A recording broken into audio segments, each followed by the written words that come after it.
It's no secret that the Trump tariffs really hit hard the farmers of the United States of America, and Trump administration is prepared to bail out farmers, and this sparked a lot of controversy and a lot of debate from the netizens. Let's check this out.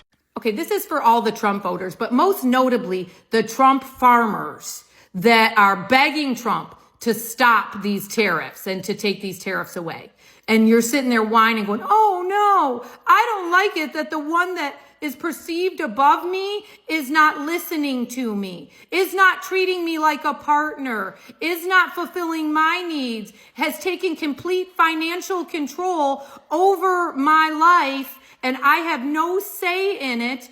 And, he just won't listen to me. And I don't like being treated like that. It's very scary. I don't like it.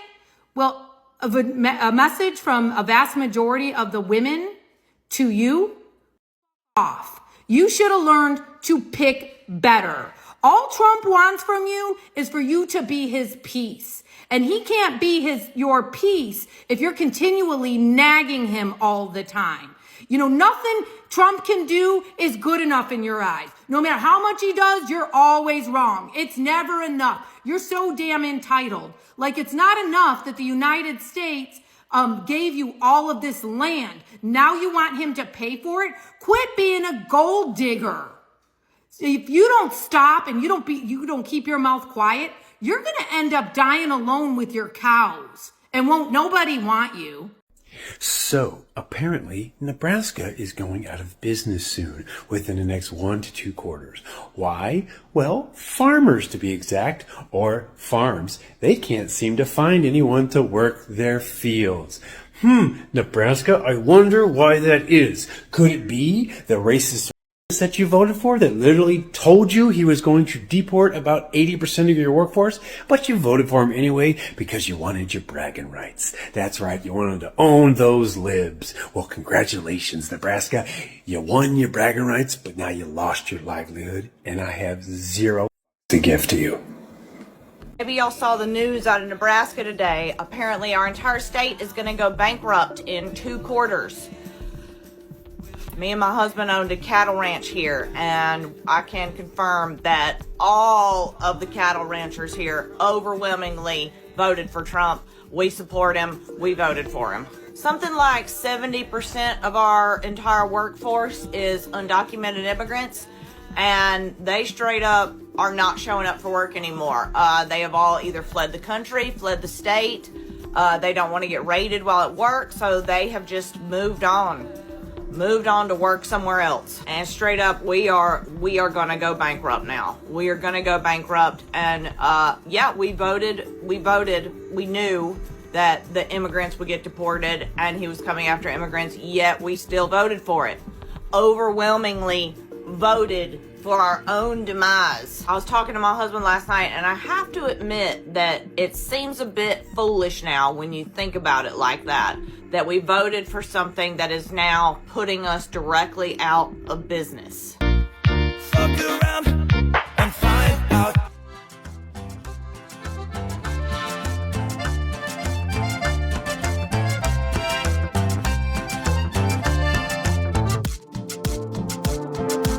Hey everybody, Governor Walz. Governor Walz is at the Lonzo Farm, They've been on this land for 159. where 6 generations have worked at the land for 159 years. Donald Trump himself signed and is now putting on this chaos into here. Trump's like, let's spice things up with tariffs. Yeah, darn, nothing says supporting farmers like turning their legacy into a chaotic trade war. We need to be good friends with our neighbors. Darn, the only thing you're revolutionizing is the art of ticking off farmers. Be dramatic and for nothing. Minnesota's like, darn, we're trying to feed the world here, not feed your tariff soap opera. The impact across Minnesota and farms just like the Lundells here. It's like Trump's building the trade wall and making farmers pay for it. Our farmers out here in Minnesota feed, fuel, and clothe the world. We innovate. We created the Green Revolution. Minnesota's message? Darn, stop alienating our neighbors. We don't need Donald Trump and his nonsense. Trump's like, cool, let's make fertilizer affordable. Take these tariffs off, Donald. Darn, the only thing you're revolutionizing is the art of ticking off farmers. With these new tariffs that we have for products from China, who's going to pay for it? Onions cheap, farmers weep. Trump has tariffs. consumers will pay. And so many people keep saying, well, the consumer is going to pay for it. The consumer is going to pay for it. Nope, we're eating the cost. Why? Too many onions. And in this case, this is an example of how the consumer isn't going to pay for this cost. This bag right here, it comes from China. This farmer is holding a Chinese bag that is 25% pricier and saying, Donald Trump is preparing to bail out farmers due to his trade policies with China. This is according to the Agriculture Secretary Brooke Rollins, who made the rounds on these Sunday morning talk shows. Now, she claims that these bailouts are needed because key commodities are plunging, particularly soybean and pork exports to China. No shit. We could have told you this was going to happen. In fact, we did tell you this would happen. She went on to say that this threatens billions of dollars in farm income annually, and that her and Donald Trump are praying that they don't need this bailout, but if they do, they're ready to provide it. But it'll be similar to Trump 1, when it was short-lived and cheap. It was neither short-lived or cheap in that first administration. In fact, it went on for more than 3 years and cost the taxpayers more than $28 billion. Now, if you're thinking, what's the big deal? Farmers provide us food, they should be bailed out. These are the same people who are directly voting against their own basic needs. Of the 444 counties in the United States that derive the majority of their income from agriculture, all but 11 of them voted overwhelmingly for Donald Trump. They voted for what they're getting right now. These are the same people who push their legislatures to vote against free school lunches and push their legislatures at the national level, congressmen and senators, to vote against student loan bailouts. Meanwhile, they're receiving billions of dollars a year in subsidies and bailouts. Okay, so we are telling the U.S. government, me and my husband, are telling the U.S. government that you cannot use 1 penny of our tax dollars to bail out any goddamn farmer in this country. They voted for that son of a... Now, let them reap the benefits. Let them enjoy their winnings. Because guess what? I have a backyard, and I can grow fruits and vegetables, and I'll become a vegan. From 2016 to 2020, U.S. farmers needed a bailout. That was Trump's administration. From 2020 to 2024, during Joe Biden's administration, nobody was asking for any bailouts. Farmers were doing okay. And now, 90 days into, guess who? Oh, Donald T. Rumps. The newest administration, they're already asking for another bailout. Way to go there, farmers, for Trump. You got exactly what you wanted. Didn't you? Yeah. Hello, my friends. How are you doing out there today? I hope you're doing well in the middle of Donald Trump's failed economic and trade policies.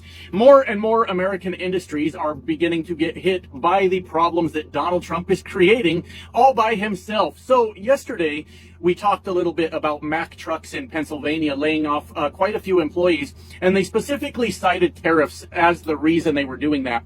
And in the video, I had said this is going to be one of the signals, sort of marks the beginning of problems coming to the trucking industry in America, mainly because they're saying that their demand is down and the tariffs are killing them. And if demand is down, that means companies are not swapping out their trucks as often as they used to. Things like that are causing their demand to be down. And I said this signals the beginning of the downfall of the trucking industry. So we're going to talk about that today. For those of you that don't know, I am a truck driver. I'm sitting in my truck right now. I know this industry pretty well, and I was here the last time Donald Trump crashed it through denying COVID, which maybe we'll talk a little bit about in this video. I'll give you a little history lesson on how all that went down. But I want you to understand something. I am not a Donald Trump supporter. I've never voted for Donald Trump. I've never flown a MAGA flag anywhere in my life. As a matter of fact, I've always known that he offers absolutely nothing to working class Americans. And I want to point that out before somebody puts me in one of those around and find out memes on the internet. I never voted for that son of a in my life. I know I look like a dumb hick, but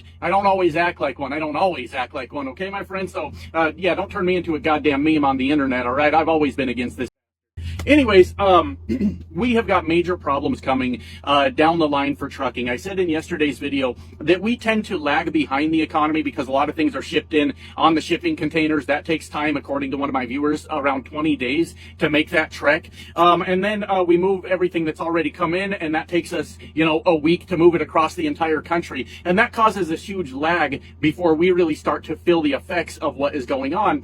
And now we're starting to see it in the shipping in the ports, all the products coming into America. And pretty soon here, that's going to affect trucking in a very, very negative way. And the vast majority of truck drivers, for some reason, vote for Donald Trump overwhelmingly. And it's unfortunate that I'm probably going to get hit by this too, but I've always said since the beginning of this that unfortunately we're going to have to go through these bad times, because maybe in the future, if we survive this, people will be more responsible with their votes, but I don't really know. But one of my viewers is also a truck driver, said he noticed that he works out of the ports, and said that he has noticed a significant slowdown over there, which I thought was interesting news. But what I thought was even more interesting was I was talking to another truck driver that didn't have his head all the way up Donald Trump's ass, and that was truly the most shocking part of the entire conversation. So shout out to that guy for getting his head on straight too. I don't know if he was ever supporting Trump or not, but apparently not now. So that's good news. Anyways, the ports are definitely starting to slow down, and there is some metrics you can track to see this. And one of those is called, what was it called? Hold on. I had to go look it up because I keep forgetting the term, but it's called blank sailing. And blank sailing means that there are shipping ships out there that are skipping over ports because they don't have enough product going to that specific port, so they just move on to the next one. Or I guess from what I read, it's entirely possible that the entire ship gets canceled because there's just not enough freight to move. And that is the biggest metric that we are seeing now, and that is going to hit the ports. According to the experts, it's really going to get bad right around the 1st of May. And that means all the truck drivers that are hauling out of those ports to provide goods to the American population are going to quickly find themselves out of a job, no work to do whatsoever. Now, there are a lot of short-sighted, small-minded people out there that go, well, what's that got to do with me? I don't haul shit out of them ports. Well, you got to think of all the displaced truckers now. Well, I tell you what, the damn federal government better not bail out one of these farmers, because guess what? They all voted for Trump, so they deserve everything they get. Everybody knew how Donald Trump was going to be. They voted for him anyway. And if they're going to bail out the farmers, they need to bail out the normal citizen around here trying to make a living, trying to survive. But no, they want to take care of the farmer that already gets subsidies. Hell, they already have a thing, don't infringe on my farming rights, where they can take a tractor the size of the entire road, and you have to yield, not them. So you know what? Them. The farmers, I don't give a what anybody says about it. You know what? If they can't survive, so what? What do we do? What if we can't survive? Who's going to bail us out? Nobody. So guess what? Do it on your own. Nobody's going to bail you out. You voted for this, so you should deserve everything you get.